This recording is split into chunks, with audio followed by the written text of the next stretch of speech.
This season, the Washington Wizards have been a huge disappointment. Last year, John Wall played only 41 games, exactly half of the NBA season. So we kind of gave Washington a pass, but this season, there was no excuse at all. Earlier on in the season, the Wizards were battling for worst place in the Eastern Conference. They were simply horrible and the team wasn't functioning together whatsoever. 32 games into the season, the media announces that Wall is undergoing surgery and will miss the rest of the season due to an Achilles tendon injury in his left heel. And just like that, the Wizards have another season gone to waste. For all the fans of the Wizards, I truly feel bad for you. This year, there was simply no excuse why Washington would be so bad. They were just horrible, and you couldn't do anything to help them. Dwight Howard has been very disappointing, as he only played 9 games so far, averaging 12 points and 9 rebounds. Austin Rivers and Kelly Oubre were both traded away about 30 games into the season. There have been multiple trade rumors surrounding Wall, Beal, and Otto Porter. The Wizards now have a huge problem because they can't contend or rebuild right now. No one really wants to take on the huge contracts of Wall or Porter, and the Wizards are asking for a lot in return for Bradley Beal. Beal does seem as if he's the only one of the big three that can be moved. So as this team tries to rebuild or make adjustments, there's someone who will probably be moved, and Bradley Beal is the most likely player. So now, these are the 4 teams I would like to see Bradley Beal play for, and the teams he'll actually have an impact on. New Orleans is definitely a team I could see Bradley Beal playing for. Anthony Davis is the best player they have, Drew Holiday's a second, and after that, they really don't have a third player. Julius Randle and Nikola Mirotic have stepped up this year, both improving their game, both being pretty solid, backing up Anthony Davis. Neither one of them have been great. None of them are the third star that is going to take them to the championship level that they really need. They need that third guy that can push them, put them in playoff contention, and championship contention. As of now, they're not even in the playoffs. They're about 11-12 seed, so they definitely need a star, definitely somebody they could put the ball in their hands at the end of the game, somebody to be like, here, take me and help me win. Bradley Beal's one of them guys. I mean, maybe he's not an elite superstar player, but Beal's a very high-quality all-star player who could definitely help you out late in games. But the main problem is, how would you even get Bradley Beal to the New Orleans Pelicans? They have about 5, maybe 6 guys if you push it. They have Drew Holiday, Anthony Davis, Julius Randle, Nikola Mirotic, Etuan Moore, and yeah, I can't even name a 6th guy. That's the main problem. How are you even going to get Bradley Beal on this team without trading Anthony Davis or Drew Holiday? It's nearly impossible. I mean, Beal would be a great fit for them. He could definitely help Drew Holiday out. It would be a nice backcourt to see. I think those guys would be a really nice fit. But that's the main problem. You really can't get Bradley Beal to New Orleans without giving up any valuable assets.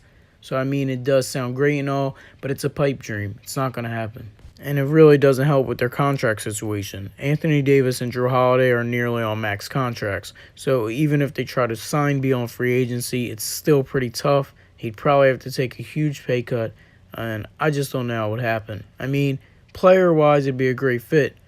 Money-wise, with the salary cap, not at all. I don't know how they would make it work.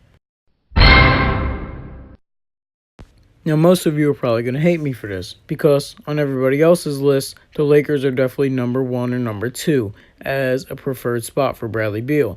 But for me, I mean, it's my third. I still just think there are 2 teams that Beal would be a better fit with and 2 teams that he would impact more. I mean, I'm not saying the Lakers is a bad fit for him. He definitely could help out LeBron in ways that Kyrie Irving did. I mean, Kyrie Irving is obviously a better player than Bradley Beal is, but there are things he can do that'll help LeBron and support LeBron's game.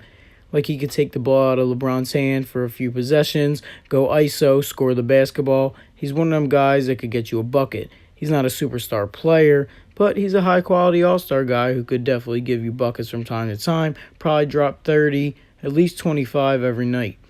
Beal's a good player, but in the Lakers' case, do you really want to spend one of your max contract slots on Bradley Beal? I'm not dissing Bradley Beal whatsoever. I really love the dude. I think he's a great all-star. But that's the problem. Bradley Beal is a very high-quality all-star. Bradley Beal's not a superstar player. So, if you're giving someone a max contract this season, this NBA summer, do you want to give to Bradley Beal?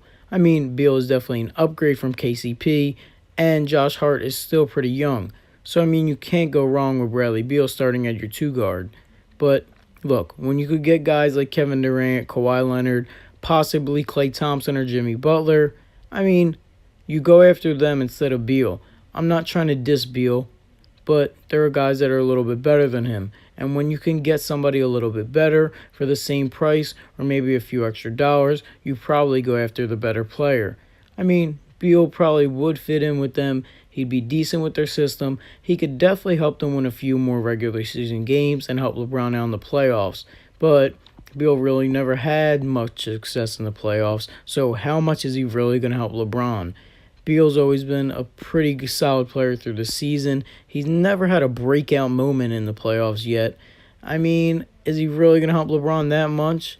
Yeah, he'll help LeBron, but he's not going to help LeBron win a championship the way Ray Allen, Kyrie Irving did, Dwayne Wade did. So, I mean, he's definitely a good fit, just not the best fit. There are definitely some guys that can help LeBron more, and there's definitely some teams that Bradley Beal can help more. He'd be decent with them, but he's not taking them over the top. He's not beating Golden State. Yes, now I do think Bradley Beal will be a great complement to the Denver Nuggets. They have guards like Jamal Murray and Gary Harris, but both are young guards with a lot of potential. They lack a second star. Nikola Jokic is the main star on the team, and then after that, anybody's up next. There's not one guy that you can say is like the definitive second star of the team. The Denver Nuggets have a lot of high-quality role players surrounding the team.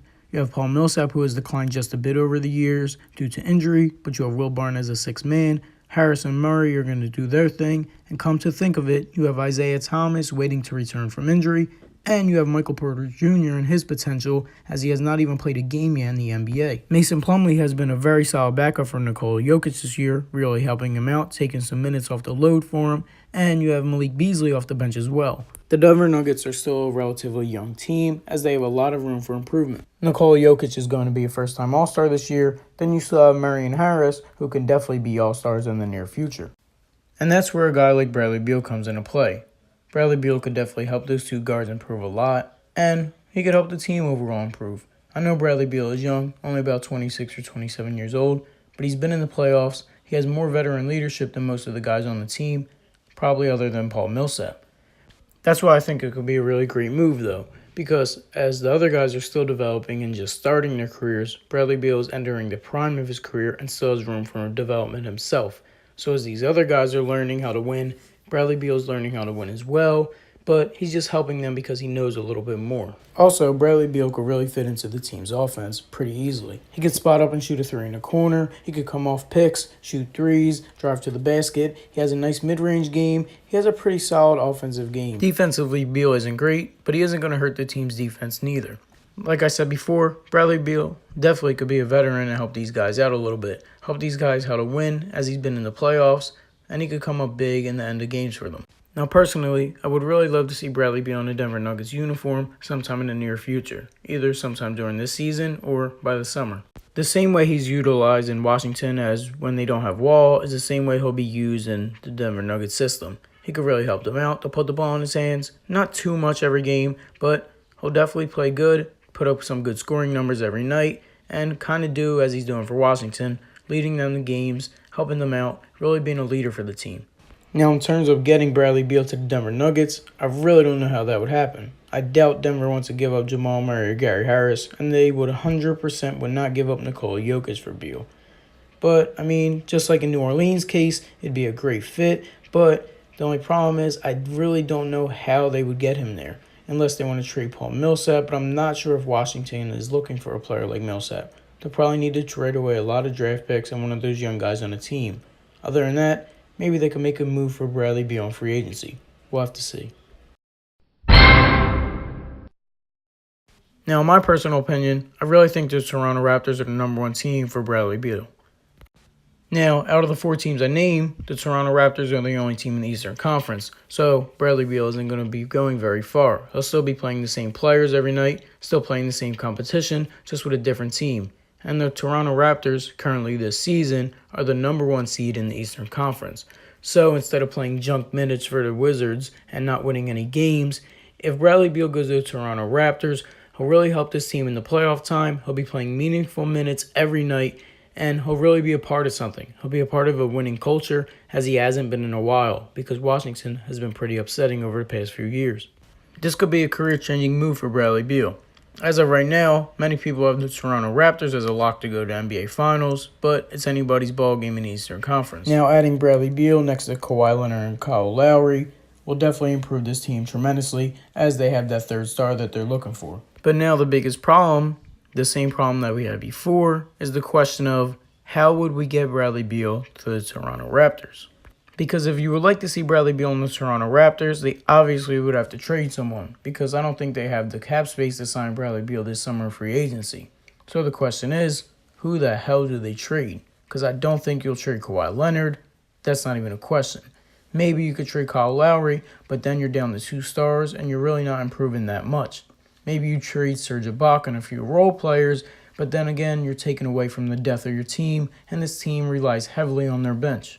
And not too long ago, there were a few trade rumors floating around that Pascal Siakam and a few first-rounders, and I think another player could be traded for Bradley Beal, but obviously the Toronto Raptors weren't interested. So the thing is, if Toronto isn't willing to give up some of their bench players, just a few key role players, and maybe Ibaka, maybe Valanciunas, maybe a few picks, how the hell are they even going to get Bradley Beal? It's not going to happen. I mean, it would be great for them to go attract a third star, and that's the only way they're going to be able to do it. Give up some role players, but I don't know. I don't think they're willing to do it. I mean, me, honestly, if I had a chance to go and get Bradley Beal right now, and I was the Toronto Raptors, I'd call up the Wizards in a heartbeat and definitely try to get this guy to the team. A third star is really what this team needs, though. They have Leonard and Lowry, but a third guy next to them is really what's going to help them out, and it will really help them compete with the Warriors. If the Raptors actually want to be a competitor and be taken serious by the rest of the league, they have to go after a third star, lose a little bit, and gain a lot in Bradley Beal.